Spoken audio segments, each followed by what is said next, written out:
Over the past 60 years, ITV has opened up a window into the world of our shared history. Could you just tell me what you think of teenagers?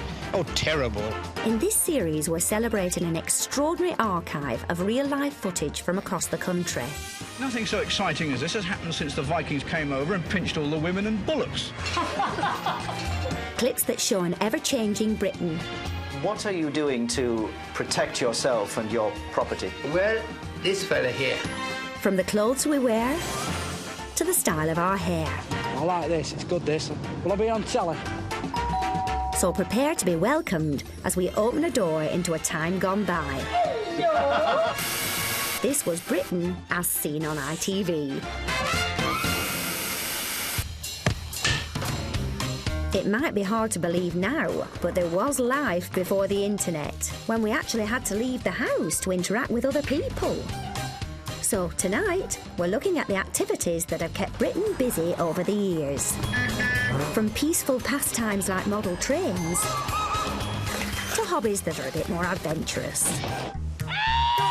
Oops, careful now.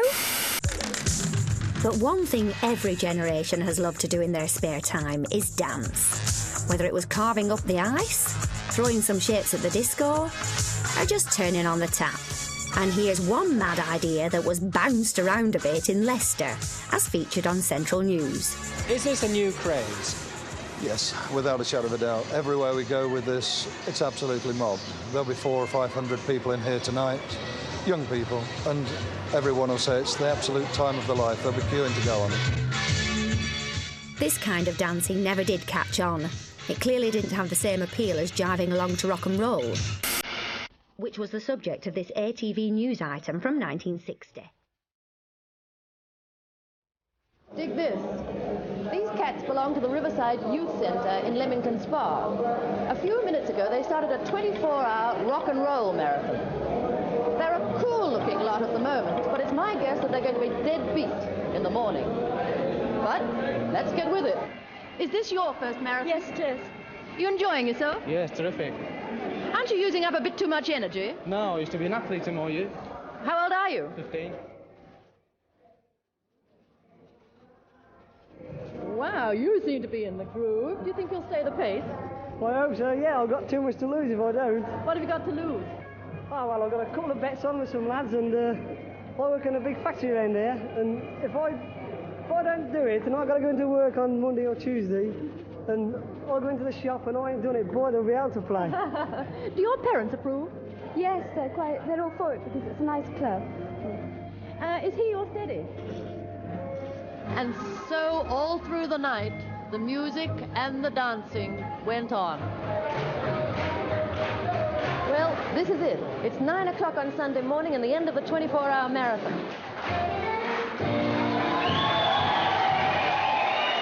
And here with me are the only two couples who rocked around the clock.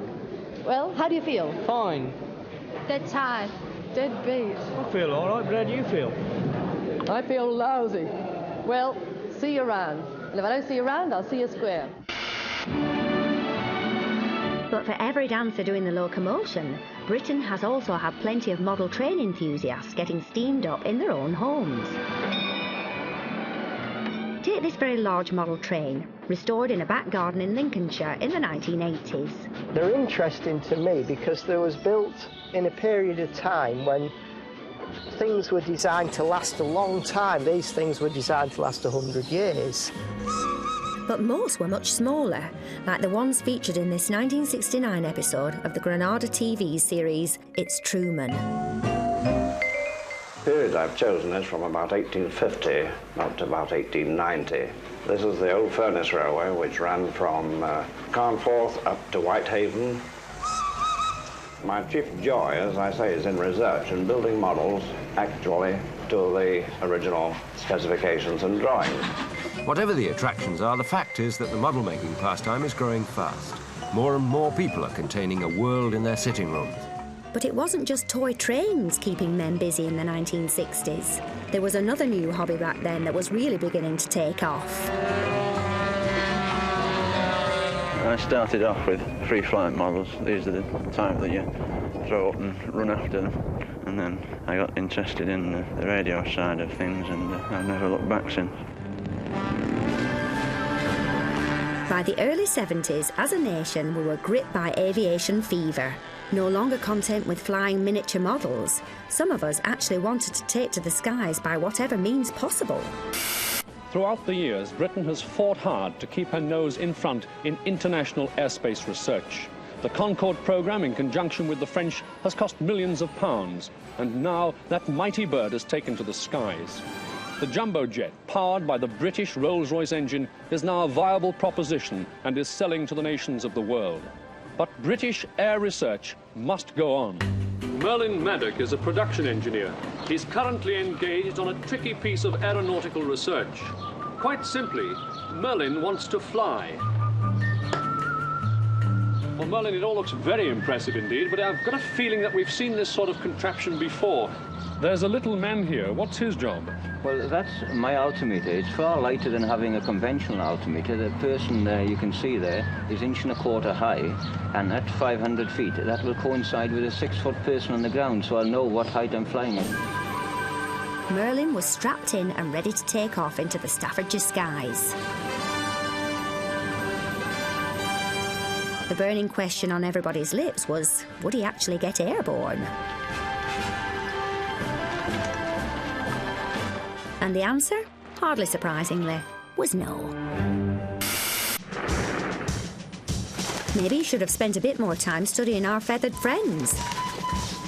Like these chaps who featured in a 1968 Granada TV documentary about pigeon fanciers.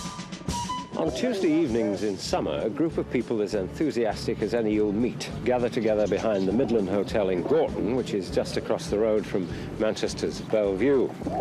And there's a background noise that isn't usually associated with life in the middle of a busy city, the gentle, soporific cooing of pigeons. 54329. In the 1960s, bird racing was at the height of its popularity, with over 60,000 people regularly taking part. Number 8. But for many, this was more than just a hobby. Yes, there were big prizes in bird racing. Eric Naylor, for instance, is a successful architect. His pigeon loft is as big as some of the other members' houses. He's won the Queen's Trophy, a major racing award, and in other ways, too, his calculated investment in the sport has paid off. During the years you have been practicing pigeon racing, you've been pretty successful about it. But how big are you in the hobby, if we can call it that? Well, it's not for me, really, to say what my standing is. I think this is better judged by other members.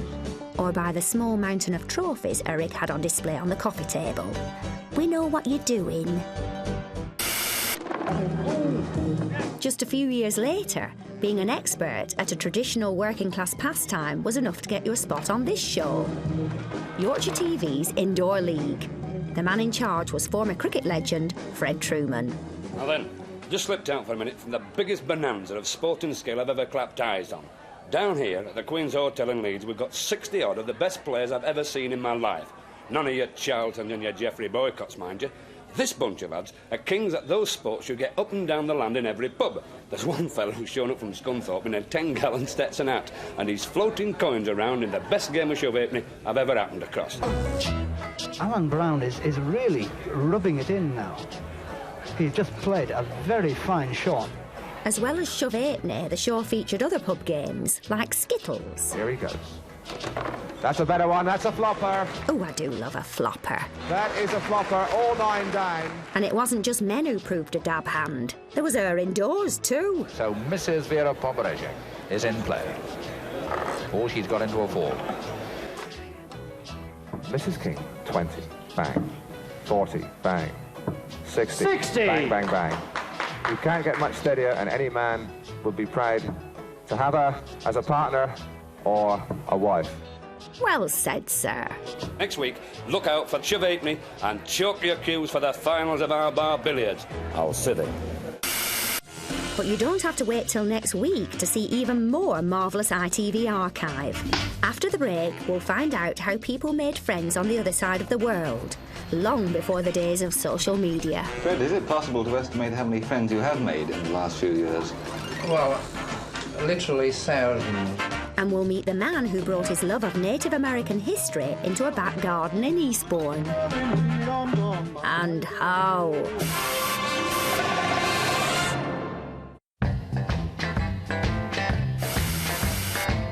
back to Britain as seen on ITV, where we're raiding the archives to bring you 6 decades worth of fascinating footage. Tonight, we're looking at the pastimes and activities that have run through our very veins. I'm a vampire hunter. For real? Oh, yes. We've had hobbies that required skill and dedication, whereas others were more about keeping ancient British traditions alive. But there's one pastime that's united us all down the decades: our love of the old goggle box in the corner. In 1979, Granada TV turned their cameras on some of the 20 million Coronation Street fans watching a dramatic episode that would go down in Corrie history. With you in a minute. As you can see, I'm just... Yes? Just give us the money, mate, and you won't get hurt. To a lot of us, people, we don't go out, don't go to clubs or anything at night, and television is our life. Some people think these television programmes are stupid, but I don't. Right, give it here. Slowly. Fans of Ernie Bishop should look away now. How's it going? They're taking it! You bloody idiots! Come on, let's get out of here! Tomorrow! It's a thing that shouldn't have happened at all. He's such a nice person. He really thought that he would have been taken out some other way, not just killed off. Corrie fans were up in arms and the cameras were on hand as the complaints flooded into ITV. Good evening, my name's Lewis. I'm the duty officer. How can I help you? Well, I've been watching Coronation Street, and they just shouldn't have killed Ernie Bishop off at all.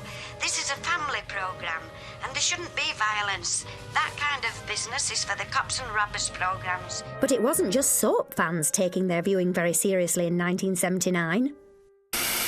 As you all know, people can become addicted to television. Many people, millions of people, are addicted to Crossroads. But here in Leominster, the Jones family who live here in the sandpits are addicted to Planet of the Apes. And I'm quite sure that on some days, particularly when the evening moon is high in the sky, something overcomes them. It's quite extraordinary. Morning, Doc. Morning, Kenny. This report from ATV News appeared at a time when Planet of the Apes was a big hit on our TV screens. Hello, Carol. It is Carol, isn't it? Morning, John. Morning, Glenn. So, if you saw this lot monkeying around in the Midlands in 1979, well, now you know why. Mrs. Jones, I was about to say you must be very, very proud of your family. Yes. I mean, just look at them. A credit to you. Yes. 8 boys, 2 daughters. Yeah. I've counted 7 boys. There should be 8. Dad, where's Bobby? Do you know where Bobby is? We've got 7 sons. We've got the 2 daughters, but we've lost one. I may know where he is. He's always playing about on the roof. Yes. Oh, he's up there now, look. Kids, do not try this at home. But they weren't the only ones who were fans of American culture who liked to dress up in their spare time. In 1966, spaghetti westerns were at the height of their popularity. And while this might look like a bona fide B-movie, it's actually a documentary about a bunch of Manchester-based Wild West fans. After tea, I usually get into my Western outfit and get in front of a mirror and start drawing my pistol to see if I can beat myself in the mirror. But there was more to this hobby than just dressing up. This posse of urban cowboys were members of an amateur filmmaking society, keen to recreate the Wild West in the Northwest. We're completely authentic of the Wild West. Real horses, guns, saddles. Our outfits are correct as they should be. Where's you? Fool, give me a gun. He's dead. Oh, my God, Jim. He could have killed you. He could have killed us all. Yeah. Cut. 14 years later, in the Badlands of Leicestershire, ATV tracked down another Western wannabe, and this one had taken his hobby of the High Chaparral one stagecoach further. Meet Clint Eastwood Mark II. This one's the 58-year-old Ashby de la Zouch version. A few weeks ago, he was plain labourer Joe Eastwood, but now he's following in the footsteps of his American hero. It's already caused a few problems with suspicious English lawmen, but Joe, alias Clint, can pull out his new driving licence before you can say spaghetti western. And there's no doubt this Clint's tough enough for the part. He used to be a professional boxer with the nickname the Tipton Slasher. But nowadays he's trying to keep out of trouble, hoping people will accept his new image. Don't you feel stupid at the age of 58? Why should I feel stupid when I turn round and feel that I am Clint Eastwood? Clint Eastwood isn't stupid. I'm not stupid. It hasn't been all about cowboys down the decades, though. Some of our obsessions have come from the other side of the prairie, as comedian Dave Allen found in Sussex in a 1974 documentary which went in search of the great British eccentric. See if you can guess which one of these gardens he was visiting. Mr. Blackmore, this is not what one would really expect to find in a place like Eastbourne. Well, no, I suppose I'm rather a misfit in a civilized society like this. You have a drum over there? Yes, that's a deerskin rawhide drum.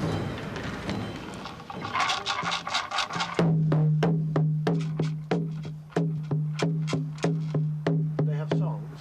Yes, oh yes, songs for all occasions. Do you know any songs? Yes, shoot the other in he and on by go ho, shoot the other in he and on by go ho. We'll never know if he used smoke signals too, but a few years earlier, ITV had already found someone very adept at communicating with people a long, long way away. Lovely.